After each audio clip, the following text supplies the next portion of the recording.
en fin, lo que sea, lo matan y eso desata casi una guerra civil y prácticamente incendian Bogotá y a Fidel lo agarra en medio de todo aquello. ¿Y qué hace este joven en el año 48, que edad tenía? 22 años. Nació en el 26, tenía 22 años. Lo que hace es intentar sublevar a una estación de policía para sumar a la estación de policía, a los policías, a la revuelta popular. Imagínense la lógica de este personaje.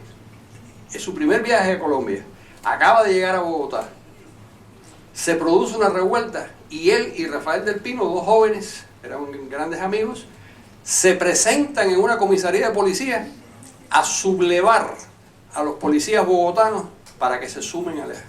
O sea, ya estamos en presencia de alguien cuyo principal objetivo es la conquista violenta del poder, por el gusto, por la aventura, por su naturaleza psicológica. Todavía eso no tiene una formación ideológica importante. Él empieza a adquirir la formación ideológica. Pero lo interesante de este caso es que la formación ideológica de Fidel sirve para alimentar esa psicología de la aventura, de la búsqueda de la aventura. Es interesante porque digamos que el orden de los factores aquí se altera el producto. No es que la ideología lo lleve a la aventura violenta, es que la tendencia psicológica a la aventura violenta lo lleva a la ideología. Lo que precede en los actos de Fidel es su naturaleza psicológica, es Alejandro Magno, ese nombre que él adquiere en la adolescencia. Ahí empieza la formación de Fidel. En ese momento es un revolucionario sin objetivos políticos muy claros y empieza a adquirir unos barniz marxista, toma un cursillo que daba el Partido Comunista, el PSP, en la calle del Prado, que era donde tenían sus oficinas, da unos cursillos muy rápidos que en una semana pues uno se hace marxista, lo cual no es difícil, es decir, uno se puede hacer marxista en 2 horas, es decir, el marxismo es una cosa pues bastante elemental, las ideas esenciales. Hace muchos años conocí en Moscú a un excomunista maravilloso que se llamaba Karyakin, un gran escritor ruso, que me dijo una frase maravillosa, porque él había sido marxista y había sido comunista, qué sé yo, y después se había convertido en anticomunista, incluso había ido a la cárcel, había estado en la cárcel junto con Solzhenitsyn, en la misma celda. Contó muchos cuentos de Solzhenitsyn. Y dice que la maravilla y lo extraño del marxismo, desde el punto de vista de la experiencia física, es que en el marxismo uno durante 2 días, voy a usar la expresión que él utilizó en ruso y que me tradujeron, y perdonen porque es un poco grosera, pero es la que él utilizó y no quiero traicionarlo. Si durante 2 días uno se llena la cabeza de mierda, pero lo asombroso es que después está 20 años sacando y expulsándola. Es decir, cómo eso se reprodujo allá adentro durante tanto tiempo y cómo se construyó una masa enorme de excremento que uno va expulsando durante mucho tiempo hasta que consigue liberarse de todo lo que es la experiencia ideológica del marxismo. Bueno, Fidel en 2 días adquirió esos conocimientos esenciales del marxismo y ya con eso tenía una justificación perfecta para su naturaleza aventurera. Batista le pone en bandeja de plata la oportunidad para que él desarrolle a toda su posibilidad y a todo su esplendor lo que son sus rasgos psicológicos esenciales. Se hace la revolución. En el proceso de hacer la revolución, él repite lo que aprendió en su primera experiencia revolucionaria. Es decir, lo que él va a hacer contra Batista es un poco lo que él aprendió con la Legión del Caribe.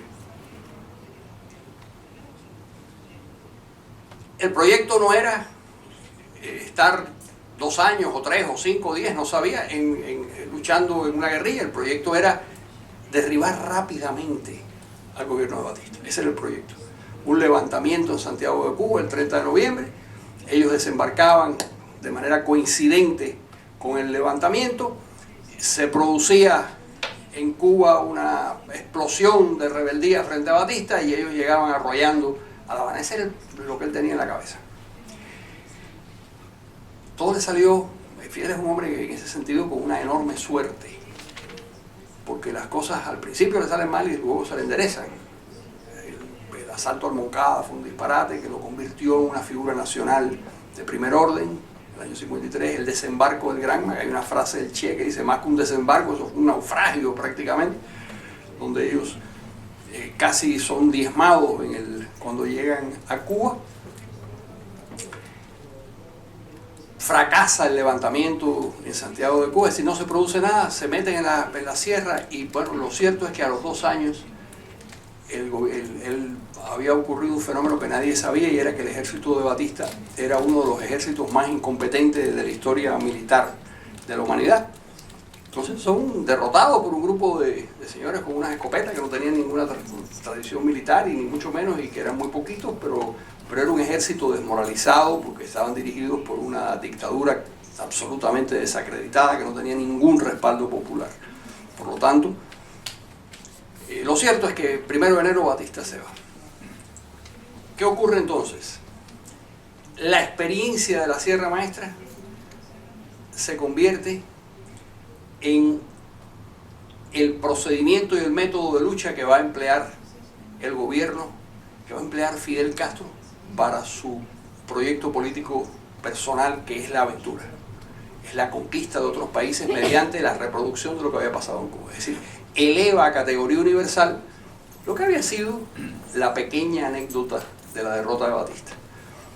Y empiezan los movimientos guerrilleros en Venezuela, los movimientos guerrilleros en Perú, a sembrar por todas partes grupos guerrilleros semejantes a los que él había creado en Cuba.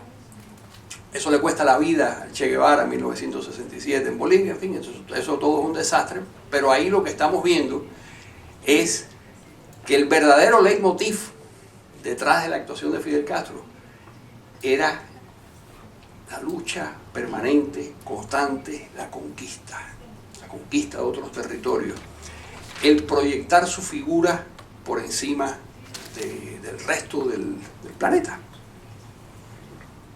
Lo cual era muy complicado porque lo hacía a partir de un pequeño país sin recursos.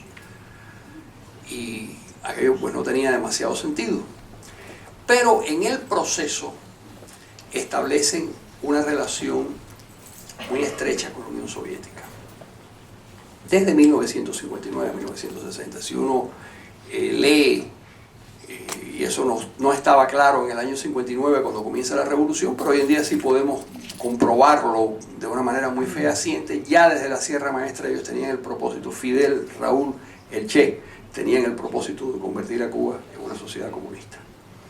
Eso no ocurrió después del 59, ocurrió antes, ocurrió desde 1958, cuando estaban en la Sierra Maestra. Está muy bien documentado en 2 o 3 libros que encontraron todas las fuentes. Pero eso es un debate que no tiene mayor importancia. Lo cierto es que establecen un lazo con la Unión Soviética y el proyecto fracasado de clonar a la revolución en América Latina con experiencias guerrilleras se convierte de la mano de la Unión Soviética en un proyecto imperial distinto. ¿Por qué? Porque el ejército cubano deja de ser un ejército guerrillero, se profesionaliza en el contacto con la Unión Soviética. Aquellos oficiales guerrilleros que no tenían la menor idea de cómo se conducía una guerra a una gran escala, se forman en las academias militares soviéticas y de ahí viene el proceso de conquista africana ya con ejércitos grandes. Cuba llega a tener 40.000 hombres peleando en Angola en cierto momento y tiene sus unidades de tanques y sus unidades de aviones, y Fidel Castro se siente como una mezcla de Rommel y Montgomery, pero que maneja la guerra desde La Habana. Hay un cuarto militar donde él le dice a los oficiales por dónde tienen que hacer. Ahí está Alejandro Magno funcionando y él se siente